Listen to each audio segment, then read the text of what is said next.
I only want to make videos on this channel pertaining to eating disorders that utilize my experience to help you or anyone struggling with an eating disorder start to get closer and closer to freedom.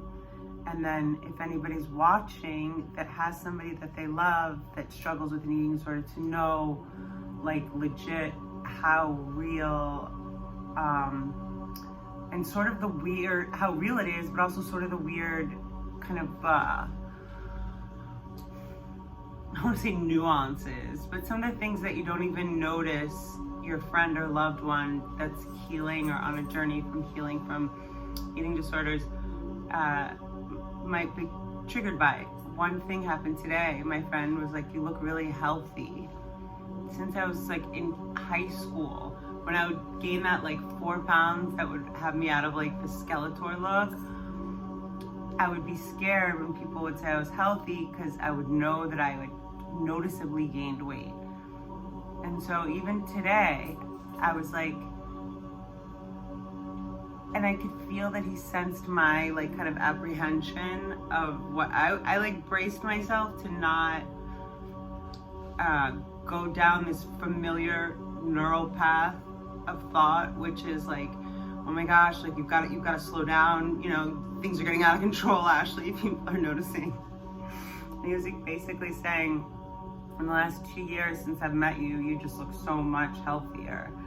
And like that's what people mean when they say that. They don't mean you look fat, they don't mean we're overweight, they mean that we literally look healthy. So that's like a kind of a huge thing. And then not being able to exercise and go to the gym as much, like also like,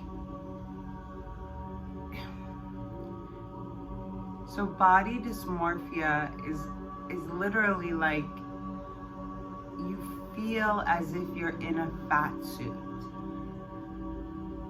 Things that I've done in the past, like making sure my jean size is a 27 and they still fit, so it's logically not possible that I'm this whale that I think I am in the mirror. You know, micro focusing on different areas of the body that we know ourselves we're super critical of. Like avoiding that kind of stuff. These are a few things that have helped me over time. Like now, I just have sort of a safe wardrobe. Onesies are awesome. So I just don't put myself through clothes or outfits that are gonna bring anything up for me. But in terms of how serious body dysmorphia can be, and I'm trying to imagine if it could exist on its own without anorexia or bulimia co-attending. You know what I'm saying? Like, I'm not sure, I'm pretty sure eating disorder would always precede it. But I know that there are people that it doesn't have to do with food. Like they might have a face thing or I know there are men, I've heard of men that are like, they're really big. I actually met this one guy, I used to joke with him, be like, hey, Aiden, you know, you need to like get to the gym, dude. You're looking a bit flabby. It was a joke because he could like barely walk, you know? But I felt really bad later because somebody was like, yeah, he's like super insecure. He thinks he's like really skinny. I was like, shut up, you know? But you never know that kind of stuff. So, being sensitive to other people, and oh yeah, so a few things that so body dysmorphia is you have a distorted view of yourself. It doesn't matter what mirror. And also when you look down at your legs, like that was crazy. I remember when I hadn't established such a consistent habit of staying in reality, which is that I'm a healthy woman and I should eat food and nourish my body and do the things that I need to do to keep it strong and not eat too much, not eat too little, and be fine with whatever I see. Like that took a lot of practice, but I remember being in situations and like just being like how's everyone else in the room? Everyone else in the room must be just they can't even look at me, I'm so disgusting. Like, it's that real. I missed so many classes in university because I would change my outfit like 15, 20 times and just give up, you know? And I was like 15 minutes into the class and I still felt fat. And it's such a, you can't talk to anyone really about it. Like, so I got this out there. I was gonna write down like bulletin points, but I wanna send a lot of love to people who find it hard to feel love in their bodies and for their bodies. A really powerful exercise that I did that I think could help everyone, especially, you know, now we want to take as much care of our bodies as possible. This was, I'll get into another video about some of the different things that I've done in terms of over 20 plus years in terms of seeking medical attention and therapy and stuff like that. But one woman said to write an apology letter to your body, or love letter to your body, like / apology, like just sort of starting over a new relationship with your body, whatever it is. Like, we could all, I mean, I'm obviously, my experience is lots of years of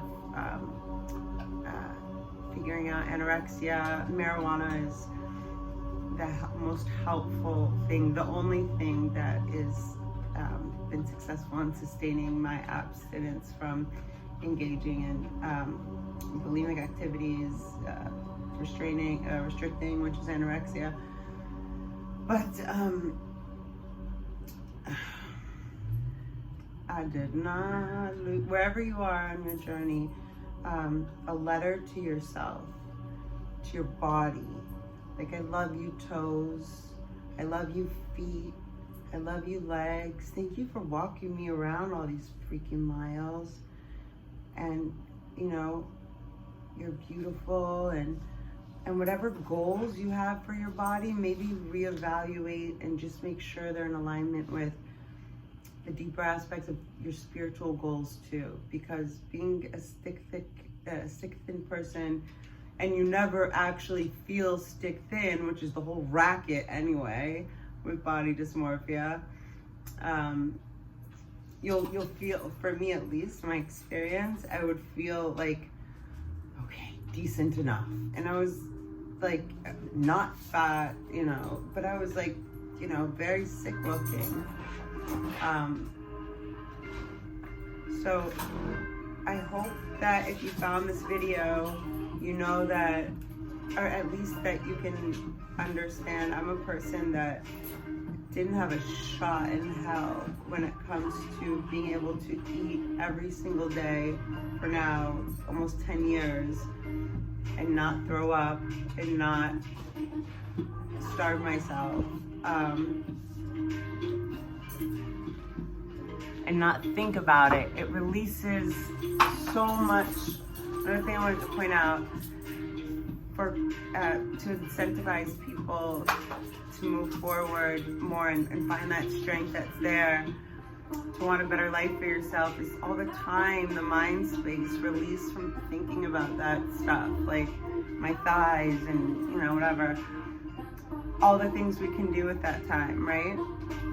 But also for other people to be sensitive to how much mind space. And it's not vain. It's not like, it doesn't feel like, oh my God, I'm fat. Like, people aren't gonna check me out or something. You feel like you look like the Hunchback of Notre Dame. It's like that. It's not,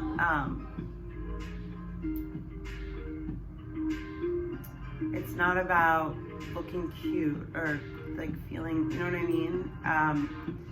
So the gravity of what one of the byproducts, and I don't know if it can exist on its own. I haven't had that experience because I've had eating disorders pretty much my whole life, besides the last almost 10 years.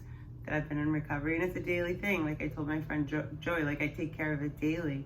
But it sure is great to be free from so much busyness in my mind about how my outside looks, and to be able to take so much more time to work on my inside. That's been a huge benefit.